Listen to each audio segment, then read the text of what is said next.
is America sliding towards illiteracy? I'll talk about that today. So I'm going to put a link in the description box below in this article. It's an article that was originally in the Atlantic, and there's also a forum that's on MSN, and it's very interesting, and the title of it is America is Sliding Towards Illiteracy. So illiteracy means not being able to read, and I've talked about this a lot on my channel if you look at my previous videos about some of the things that are going on in literacy, about how the test scores are going down for literacy nationwide and really worldwide, and some of the factors in that. But I want to go over this particular article because I have not seen an article that has gotten this much attention. This is all over my Facebook page. A lot of teachers particularly are sharing this article because it's very interesting. And secondly, it really covers just about everything, most things that are affecting literacy. It doesn't get into things like student behavior as much, but there is a little bit of tie-in in that, and I'll go into that. So the headline of this,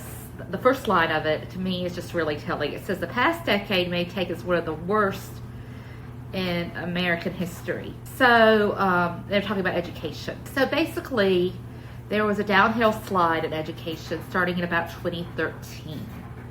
Then, of course, COVID really accelerated everything. Some of the test data that I've actually looked at saw more of a slide like 2015, 2017. But something happened in the middle of the 2010s that started this slide.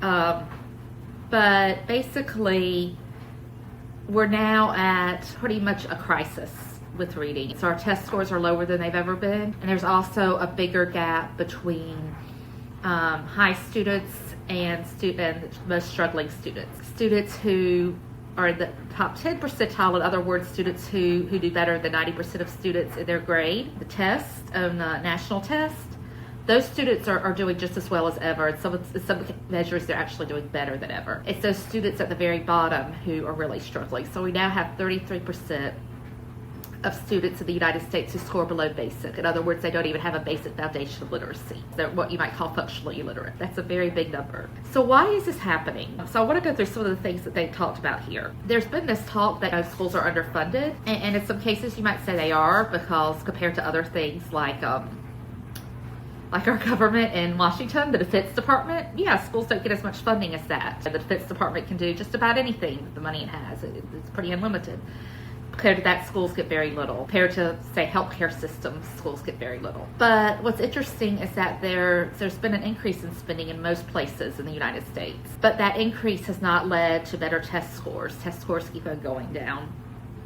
So it's not all about the money. One thing that the article says is that after COVID, during the Biden administration, there was a lot of money given to schools to help schools get students back on track. In other words, to help students. It was designed to give money for things like tutoring and extra help and support and instruction because students have missed so much school. But that money was largely wasted. A lot of that went to things like capital improvements, so schools, facilities, buildings, things that schools should be able to afford and usually couldn't because, again, funding for schools is not as big as some other things. But one thing that they mentioned that I've been saying for a long time is that smartphones coincided with this decline.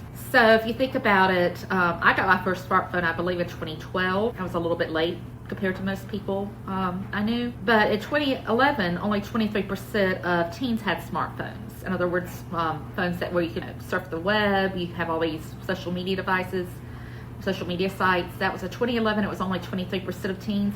But by 2018, it was 95%. So during about 2013 to 2018, smartphones took off, and that's about when we start to see the slide. And there's a lot of research about how bad smartphones are for the brain and for social skills and for mental health and a lot of things with the children. And I would add to that, and he said this doesn't make sense.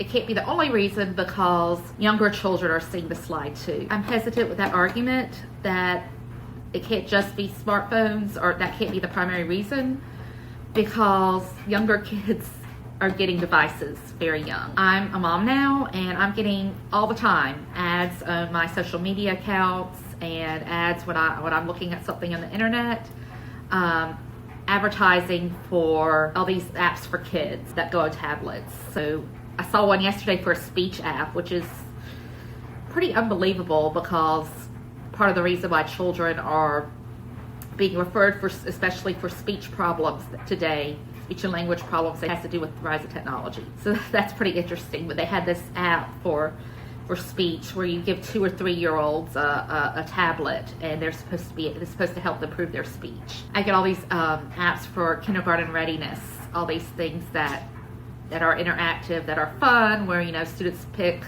answers and it's adaptive.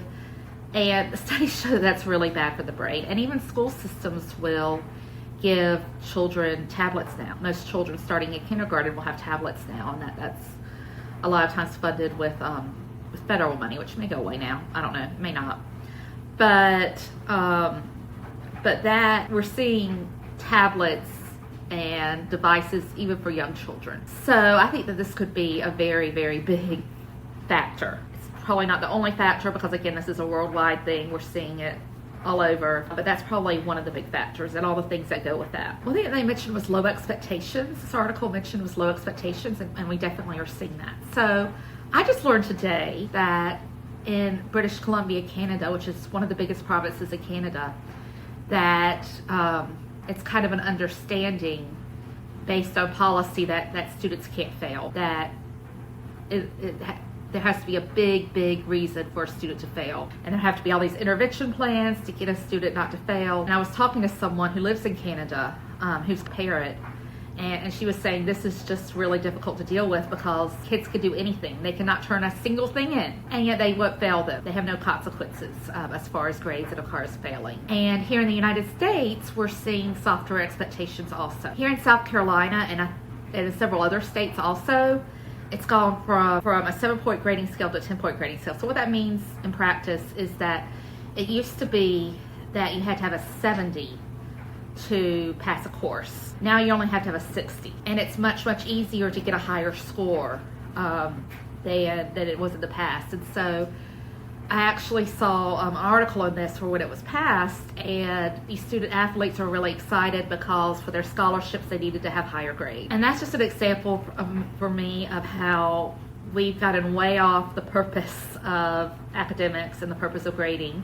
It's not the student earning them, it's that they're supposed to help the student to get to where they go. Everything's about making it easier for the student, not necessarily helping the student to learn the things that they need, which to me says something about our society. And that's something that we're seeing globally as well. And in 40% of middle schools in the United States, there are no late fees, and you can't give zeros, and there are limited redos. This is pretty normal in schools now. There's this idea of equity, and it's the same idea that they have in Canada, because there's this belief that students all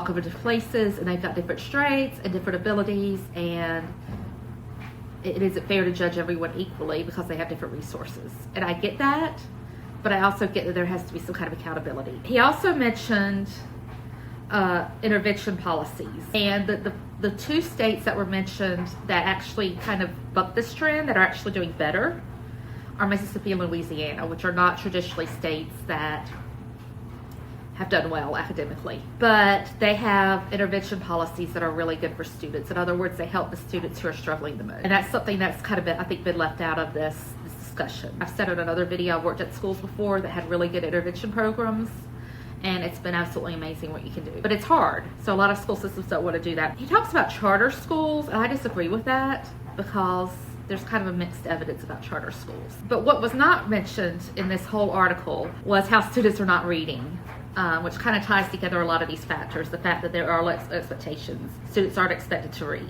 That students aren't reading anymore. Instead, they're on their smartphones watching TV, or they're watching a video, or they're on a web page. And schools are being encouraged to do this instead of reading now, because again, it's considered more engaging than reading. And also for tests, teachers are only teaching excerpts of books, or they only use selected passages, because during the test, there are only passages of tests, because tests have so much to go through that they're not going to have a really long passage and have the student use that, generally, particularly standardized tests that you take at the end of the year. So that's what I think is left out of this article, is that students aren't reading as much, and we're even seeing that at college, that students are unprepared in reading, that many times students are given a long text and they can't do that. So overall, I thought that this was really well written, and I feel like it's something that really society needs, because it's written in a way that's concise, that's easy for people to understand, but it really does point to a lot of the factors in education that are causing this problem. So I want to know what you think. What do you think are the causes of the reading crisis? Please comment below, and please like and subscribe. Until next time, keep learning.